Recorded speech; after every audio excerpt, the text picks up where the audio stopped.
Living Clean, Living Well is a presentation of the Canadian Centre for Abuse Awareness and is brought to you by Freedom from Addiction.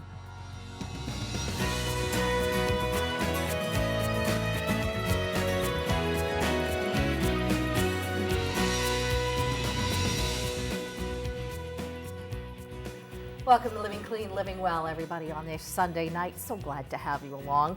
And tonight, I am starting this show out with a big confession.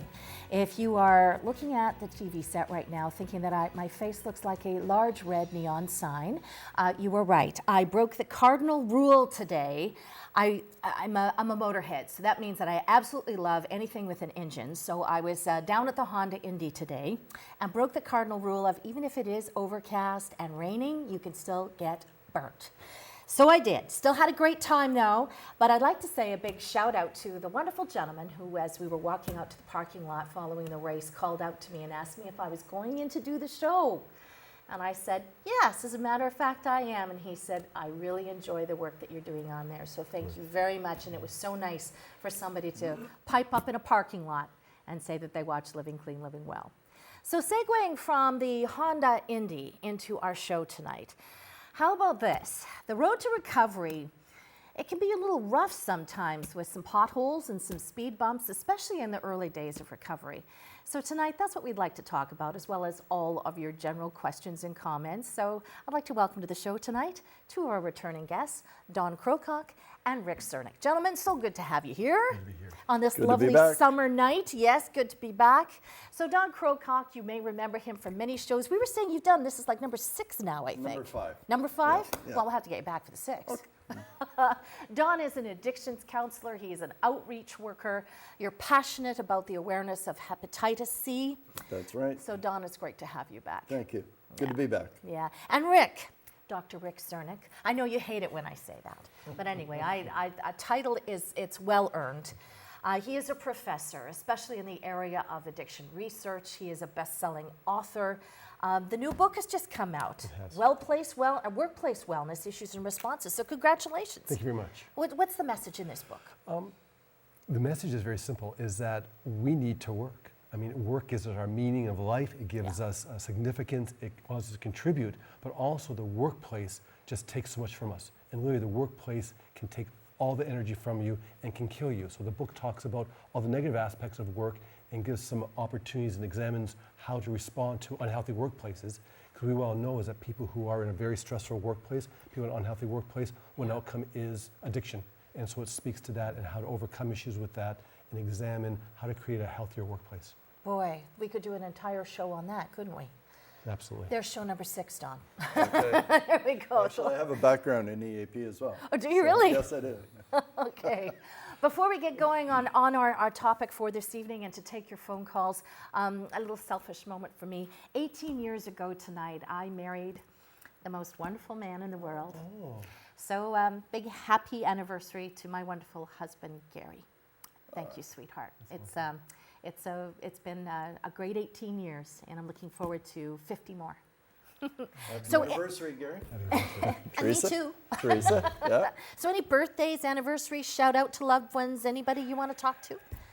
Well, yeah, for once, that would be great. I would like to shout out to my family, my wife, Lori, my sons, Cody and Dylan, my future daughter-in-law, Vanessa. And all my friends, those of you who are probably going to be seeing this sometime later, because I know you're already in bed. So, as long as but they a shout watch. out, in particular, though, a shout out to my clients. If any of you are in front of a TV and watching this, love y'all. Ah, thanks. How about you? My mom Violet's watching. Hi, Mom. I always want to do that on Hi, TV. And my partner's Hi, Mom. my partner's asleep. But I also want to say thanks for everyone staying up and watching this. And please, if there's issues tonight, do give us a call. We're here to talk to you and talk on your behalf. Yeah, and the last time that Rick and Don were on the show, I've got to tell you folks, the phone lines lit up right from the moment it seemed that we got on the air right until the very end, and that was great. That's what this show is all about, is you phoning in and contributing as well, because really you're the other guest that we have on every Sunday night. So as always, we like to kick things off by talking about certain things, but don't forget, any general questions on addictions and substance abuse, that's what else we're here for. You don't have to stick to topic here. If you're looking for some help, if you're struggling, maybe you, a family member, we're always here. Don't be afraid to pick up that phone. At the beginning of the show, I was talking about the road to recovery, and Dawn, you were especially interested in the about the early days, and you mentioned the words shame and guilt. Can you expand upon that? Yeah, sure. I think one of the problems, or one of the things that's perhaps common to all of us in early recovery, and as you remember, and for those that haven't seen me on your show before, 21 years ago, a little over 21 years, I found recovery. But before then, I was, extremely out of control, and had been for quite a few years. But when I got serious about recovery, I quickly realized that there were some issues that I needed to deal with in order to really allow myself the freedom to move on. And I think it's something that's, obviously become apparent to me, through dealing with clients, but also dealing with or finding friends in 12-step rooms and things like that when I was in early recovery myself. And shame and guilt are two issues. I speak every 3 weeks at the Casson Day Treatment Program in St. Catharines. And shame and guilt is a topic that I bring up every time. And the reason being is that it's something that is common to all of us in early recovery. There are always issues that need to be dealt with and need to be put in their proper place. And quite, to get right to the point, I guess, for me, guilt issues are things that we naturally feel emotion about over real things, tangible things that we've done, and we own those things. We own the feelings, and given that it's what I call they're objective issues, really, things that can be dealt with and are capable of healing and moving on. Mm-hmm. When, for me, the whole concept of shame is a little more subjective, if you will. It's a little more based on conceptual things as opposed to anything really solid. So by that I mean you can take an issue. And quite frankly, for me, shame is what I think that you think about me or something that I've done. So when I explain it to you that way, right away Rick smiles because, that's what I mean by the subjectivity of it, that it's not based on anything real. It's based on misconceptions, fears, and all those things, the issues that build into my insecurities. Yeah. And you carry it, but other people don't see it in you. You think they see it in you. And other people probably don't even agree with you. But, we have a way, because of the, self-persecution and things like that, that we really blow it out of proportion. So I think that's one of the things that, certainly counseling and effective counseling, or having somebody that is mentoring you, whatever, sponsor. I think it's something that needs to be done, needs to be dealt with, and brought into some sort of reality outlook so that you can move on. It's a huge issue. And shame, if somebody can't face their shame, it's enough to send you back out. I see many a relapse caused by shame. Mm-hmm. And sometimes people just feel it's easier to numb rather than deal with it. And Rick, from an academic point of view, your thoughts? We've got this idea that when you stop drinking, everything's going to be better. When you stop drugging, life's going to change. And it's going to be a straight line. It was a straight line down, a straight line up. And that's just not the reality of the situation. There were, as you say, bumps and turns. I know you were at the Indy and you were stuck in traffic coming in today. And so recovery is that traffic jam that you're driving down a major highway. And suddenly you're flying along and a construction jam comes up and you stop dead. And you think, I'm never going to move forward again. But you don't. If you continue on your plan, there's always movement forward. I mean, in academics, is that we don't use a straight line model. We use a spiral model. And so sometimes you move forward, sometimes you take a step backwards, sometimes you take a leap, and then there's this, oh, I don't quite get it. But that's all natural, this moving forward. It's like using your car gears. Sometimes you're in first, sometimes you're in reverse, and sometimes you're lucky and put into fourth, but never stays in fourth. And so the notion of moving slowly forward, as long as you're moving forward. But if you lapse, you've already learned so much, and this is your shame piece along. People go, oh, I've been clean and sober for 3 months. I've had a drink, I've had a toke. Oh, it's all over again. It's not. What happened? Why did you use? What were the triggers? What were the emotional pieces? Yeah. And how do I avoid that so I can keep moving forward and go back into first gear? Wonderful. And on that note, we're going to take our first break on Living Clean, Living Well. Like I thought, the phone lines have lit up. So thank you, folks, for your patience. I wanted to let Dawn and Rick express themselves about certain things, and I'm glad that we got our discussions in. Now it's your turn. So our fast break, and when we come back, we're going to hear from April, Rick, and Carolyn.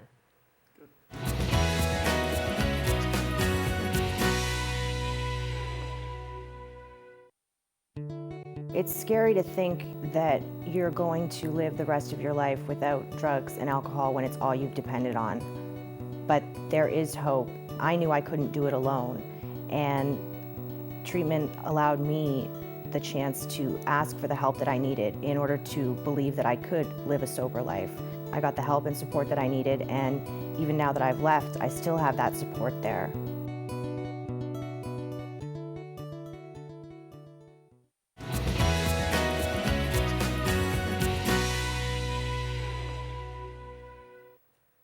Welcome back to the show. Don't forget, we've got Recovery Day celebrations happening all month long, right across this great country of ours in the month of September. So Recovery Day coming to a city near you. We are going to be expanding this. I hear there are even a few more cities that are going to be taking part. So we are going to be devoting the entire month of September to Recovery Day here on Living Clean, Living Well. So lots to come in the weeks ahead.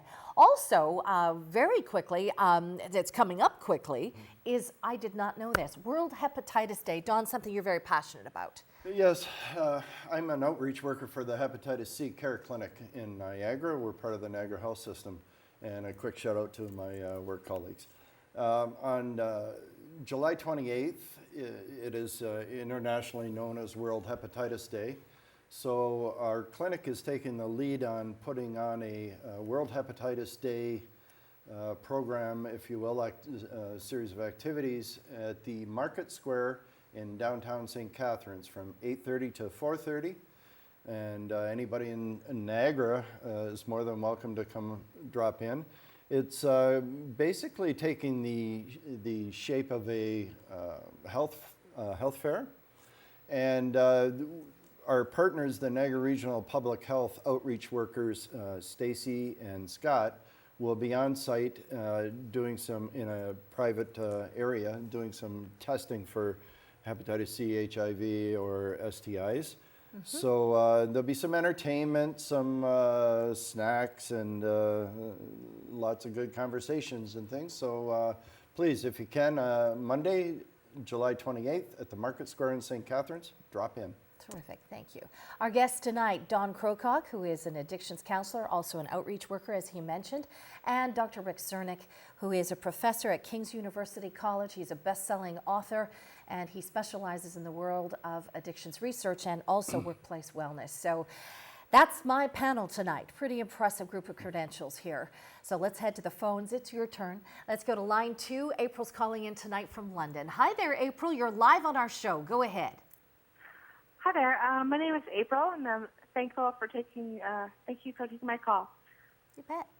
Go ahead. I'm an alcoholic. I have been since the age of 16. Yeah, go ahead, April. My name is April. I'm an alcoholic. I've been an alcoholic since the age of 16. Yeah, April, we got that, hon. If you're listening to yourself on television, you can't. Since I guess I was 22. Yeah. Hello. Hey, April, if you can hear me, honey, and for anybody else that may be calling in tonight, you can't watch television and also talk on the phone. There is a delay. So I need you to turn down your TV set, April. You're live on TV right now. I'm going to give you another crack here. So go ahead. Tell us your question or your comment. Hello? Okay, April, I'm going to put you on hold, and I'm going to have our wonderful call screener Denise talk to you, and we'll get all of our technical issues sorted out there. April, hang on. We want to talk to you, okay? So, folks, don't forget, if you're waiting online for us, just turn down the TV because there's a delay. It'll confuse you. So let's just listen to us while you talk over the phone, and we'll be okay here. So let's talk. Let's go now to line 3, and Rick's calling in from Toronto tonight. Hi, Rick. Go ahead. You're live on our show. Hi, Rick. Don, how are you tonight? Good, thanks for calling. Hi, Rick. Can you guys hear me? Because I do have the TV down. Yes. Yes? Yes, we can hear you, Rick. The floor is yours. Go ahead. Okay, yeah, I've been a drinker for over probably 35 years. I've gone to rehab twice. I quit twice. Once was 9 months, once was 6 months. But what scares me now, guys, is I know after you've quit, you seem to go back twice to smitten. So my fear now is, at my age, I'm 55 years old. If I quit again and I fail, I guess I hit the pine box. You know what I mean? Like, 'cause I know that it's a progressive disease, is it not? Well, and so it's interesting the language you use. I've failed twice, as opposed to the fact that you've succeeded twice. Because you've had this issue in your life, and you're able to stop once for 9 months, you're able to stop a second time for 6 months. So that's the whole way. I mean, Don was talking about earlier about how we view shame and guilt. You're a classic example. Rather than saying, hey, look what I was able to change my life, some things complicated, I went back. So I see the fact that you've done well twice. Why can't you do well a third time and it lasts even longer? Don, do you want to jump in? Well, I'd like to ask a question, Rick. When you were in your periods of abstinence, what were you doing in order to strengthen that? They wanted that anti-furon. They were giving themselves the belly shots and stuff, and it was sad to watch. Thank God I didn't get hepatitis, but I know how serious it is. Yeah, I think we missed a bit there maybe on that call. Rick, what I was asking, I guess, was when you were abstinent from drinking, when you were not drinking for those 2 periods that you mentioned, what was it that you were doing? Were you getting any kind of support? Were you seeing any counselors, or were you going to 12-step groups? Okay. I'm not going to be shy. It was the AA I was involved with. And it was okay for a while, but I still felt like I always felt this emptiness. I don't know how to describe it. And I started drinking at a very young age, and it just seemed to just ride me.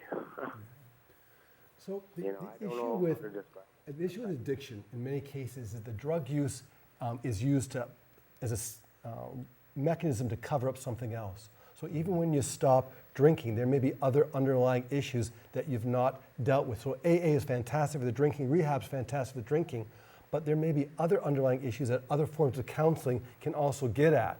So again, without getting into it here too, the question you want to do is when you're in a period of sobriety, it's great to deal with the drinking, but that emptiness you talk about is that there's other counseling that is worthwhile seeking out to deal with those other issues that may be percolating in your subconscious. You don't even know they're there, but those are what perhaps are leading you back to the alcohol. You've only dealt with part of the problem, not the whole larger situation. Yeah.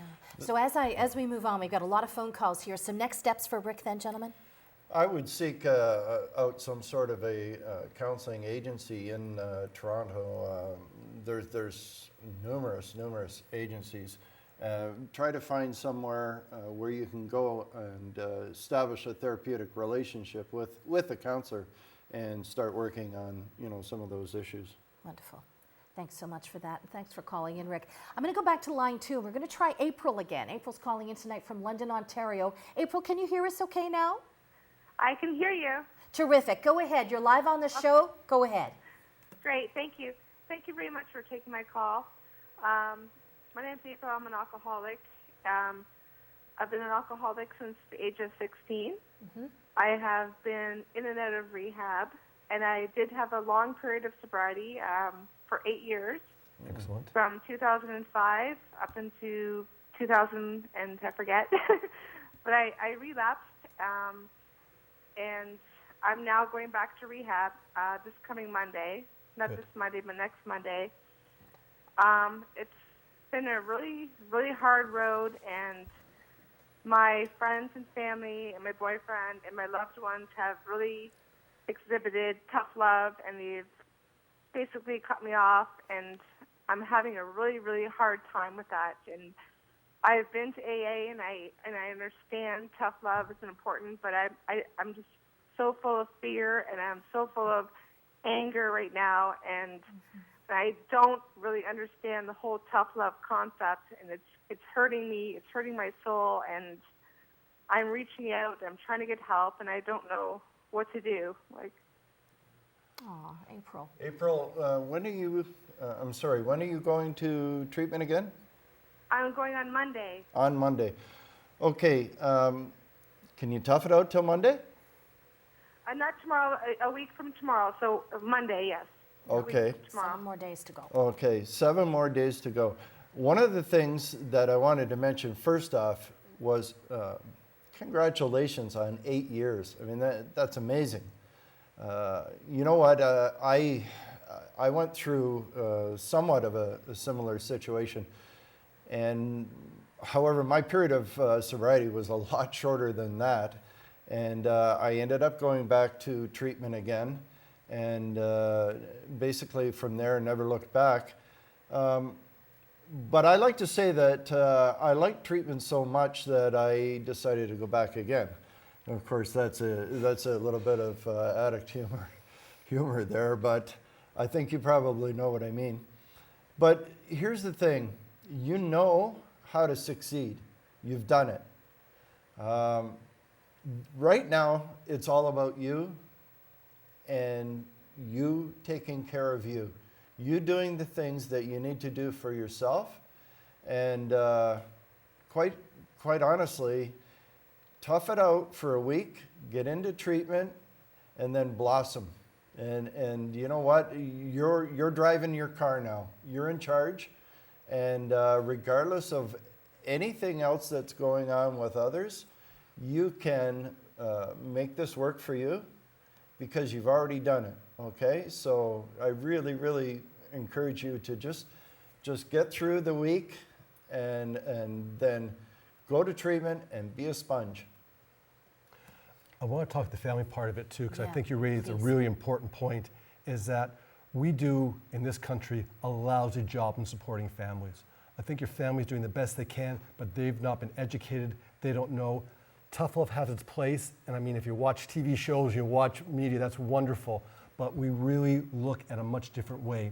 As Dawn says, you got to take care of yourself, but part of it when you go to treatment is you need to ask them what they can do to educate your family, because you're absolutely right. Your family doesn't understand addiction, they don't understand how they can support. They're probably doing the best they can, but no one's taught them, no one's educated them about what their role in, and they think they're doing the best. They may well be, but there's a whole larger piece of family and your involvement with them too. So they need to know what's going on with you so they can support you in other ways other than shutting the door on you. Because social support is a really key element of your recovery, but they need knowledge just the way you need knowledge in your treatment too. So when you go to the treatment program, ask what they can do for your family, ask what knowledge and education, ask if there's a family day, and if not, when you're back out and you're starting sobriety again, is find some resources for them so they can be educated as well.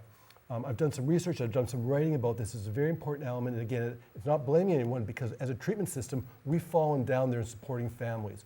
So by all means, take care of yourself. I agree with Dawn 100%, but then also make sure your family knows what you're going through and the best ways for them to help you move forward. Wonderful. Thanks so much for that. April, I really hope that that's helpful. And you know what? We are so happy and so proud that you're going in. And like Dawn said, just tough it out for that week and things, you know, will hopefully move along to a better place for you so that you're feeling happier down the road. And I mean, you got to take a look at Dawn sitting here. How many years clean and sober for you? 21 now. 21 now. Slightly over. That's awesome. That's awesome. And things are good with your family, right? Very good. Yeah. Very good. I'd like to actually thank Rick for making those points because, sometimes I'm a little bit reluctant to venture into those areas, but, and my focus is usually on the individual. But by helping your family learn more about what you're going through and why and how to be more supportive and all the issues involved in that, that will also help you as well too. No, terrific. So it's a win-win. Thank you so much for calling in, April. Will you keep in touch with us? Let us know how you're doing, and I mean that, please. Please keep in touch with us. We're going to take another break here on Living Clean, Living Well, but when we come back, more of your phone calls and more from Don Crocock and Rick Csiernik.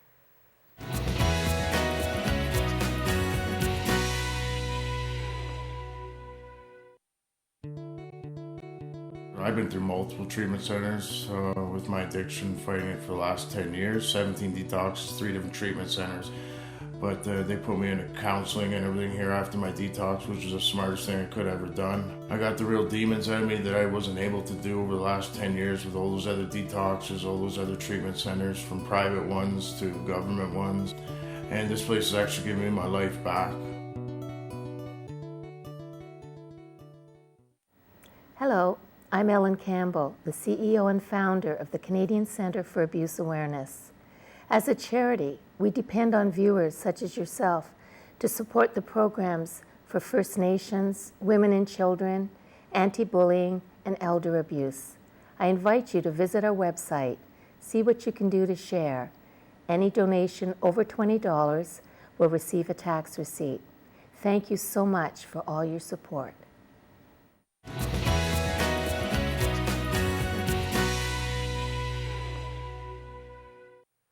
Welcome back to Living Clean, Living Well. Just before we get back to more of your phone calls, we've got Carolyn and Joe hanging on the line and being very patient.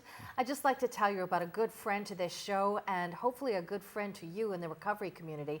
It's called Recovery Wire Magazine. Editor-in-Chief Dee Christensen does a great job, and she was telling us just not even a month ago that she's got some fantastic contributors and writers that are going to be coming in to do more with her magazine. It is filled with excellent articles and